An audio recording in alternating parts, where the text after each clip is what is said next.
कैसे आप सभी। मैं हूं कृष्ण और हम साथ में सीख रहे हैं जावास्क्रिप्ट। आज का जो हमारा टॉपिक है वो डी स्ट्रक्चरिंग है। ऑब्जेक्ट क्या होता है, पहले आइए एग्जांपल पहले समझो। देखो एक स्टूडेंट हमारे पास एग्जांपल है जिसमें दो वेरिएबल है, नेम और एज। नेम में राहुल स्टोर है और एज में 21 स्टोर है। ओके, अब मैं चाहता हूं कि इस राहुल और एज को किसी और एक वेरिएबल डिक्लेयर करूं और उसमें उसका वैल्यू स्टोर करूं। इसके लिए हम क्या किया, हमने एक नेम और एज दो वेरिएबल हमने डिक्लेयर किया। स्टूडेंट डॉट नेम से इस राहुल को हम एक्सेस कर पा रहे हैं और उसके वैल्यू को हम इसमें स्टोर कर रहे हैं। सेम तरीके से हमने इस एज को भी हम स्टोर कर रहे हैं, ठीक है। और कंसोल डॉट लॉग से हम प्रिंट आउट इसको करवाएंगे, ठीक है। एक लेकिन इस तरीके से तुमको नहीं लग रहा है कि ज़्यादा कोड लिखना पड़ जा रहा है। ये काम करता है लेकिन कोड बढ़ जाता है, ठीक है। ये सब क्या करता है, काम करता है, ये काम तो कर रहा है लेकिन कोड हमारा जो है वो काफ़ी बढ़ जाएगा।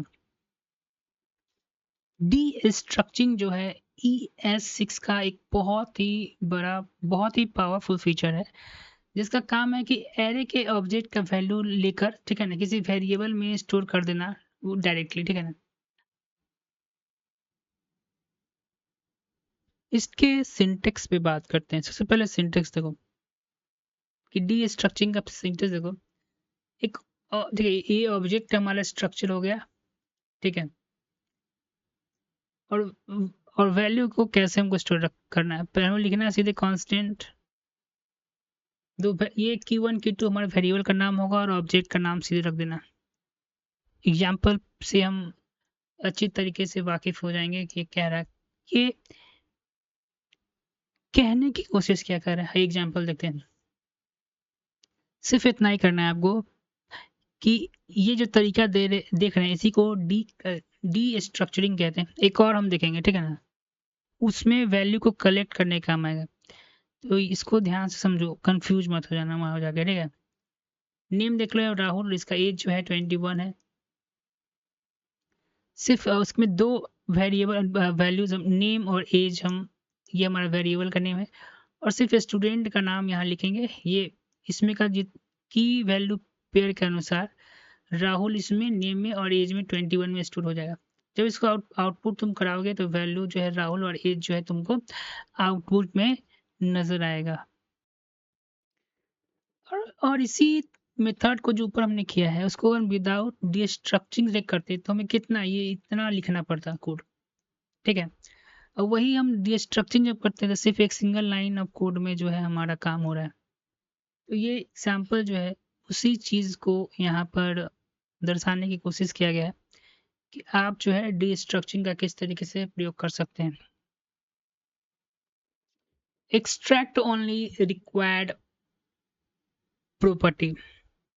एक्सट्रैक्ट ओनली रिक्वायर्ड प्रॉपर्टी कहने का क्या अर्थ है यहाँ पे, कि स्टूडेंट जो तुम देख रहे हो वो हमारा एक यहाँ पर एक हमने ऑब्जेक्ट क्रिएट किया है और इसमें का जो एक नेम है उसी की का वैल्यू हमको चाहिए।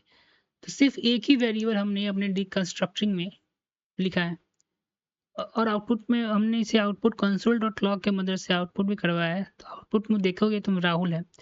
यही कह रहा है कि extract only the required properties. अगर आपको एक ही प्रॉपर्टी की ज़रूरत है तो आप एक ही डी स्ट्रक्चरिंग की मदद से आप एक ही प्रॉपर्टी को की वैल्यू पेयर को एक्सेस कर सकते हो, ठीक है।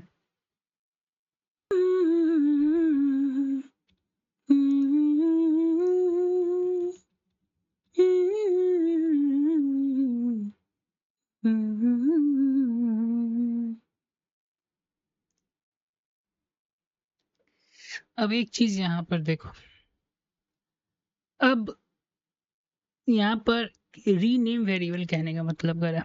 अब रीनेम में वेरिएबल है क्या, देखो यहाँ पर सिर्फ एक हमारे पास यहाँ ऑब्जेक्ट है, ठीक है।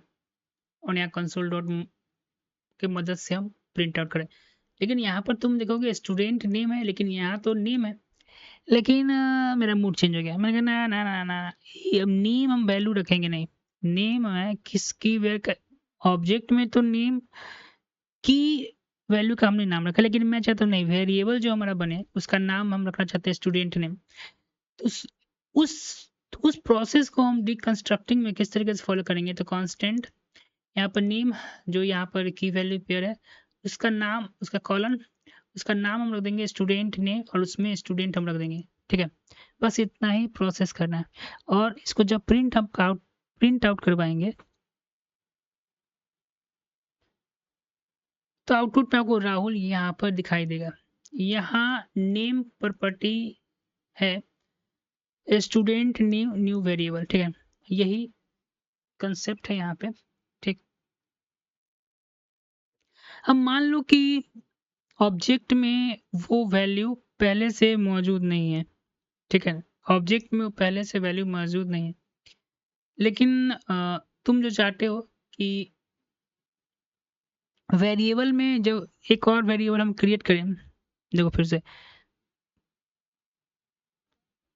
एग्जांपल हम लेके समझाते हैं, ठीक रहेगा। जैसे देखो यहाँ पर स्टूडेंट में सिर्फ नेम वेरिएबल है, यहाँ पर सिटी है नहीं, लेकिन तुम चाहते हो कि जब डिकंस्ट्रक्टिंग हो स्टूडेंट का, तब उसमें सिटी भी एक वेरिएबल तुमको मिले। तो उसके लिए हम लोग डिफॉल्ट वैल्यू का भी इस्तेमाल कर सकते हैं। तो यहाँ पर देखो सिटी और यहाँ पर पटना लिख दिया गया, और उसके बाद इस स्टूडेंट को डिस्ट्रक्चरिंग करेंगे तो यहाँ पर console dot log city output में पटना तुमको दिखाई देगा। ठीक है, तो ये सब चीज़ थोड़ा ध्यान रखना होगा हमें। अब इससे पीछे हमने ये देखा है कि ऑब्जेक्ट के अंदर हमको, ऑब्जेक्ट जब हम पढ़ते हैं उसको हम लोग क्या करते हैं, नेस्टेड ऑब्जेक्ट कहते हैं। तो डिस्ट्रक्चरिंग तो नेस्टेड ऑब्जेक्ट का भी होना चाहिए क्या?